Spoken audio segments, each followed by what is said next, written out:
اليوم خلال دبي فينتك سمت وقعنا اتفاقية كتير مهمة.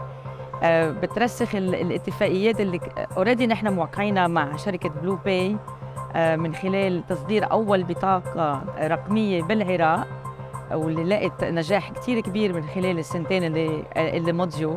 بس اليوم عم نوقع اتفاقية مع بلو باي، وأول ستارت اب اللي هي رح تشتغل على الاكسبتنس أو قبول الدفع للشركات الصغيرة أونلاين، وتسمح لهم للشركات إنه تستقبل بمدفوعات وتقدر كمان تدفع لمنتوجاتها.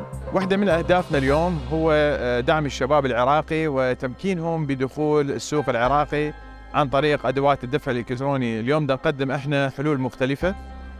اليوم قدرنا نوقع أول Payment Facilitator في العراق، راح يقدر اليوم يربط مع التجار ويقدم خدمات دفع إلكتروني.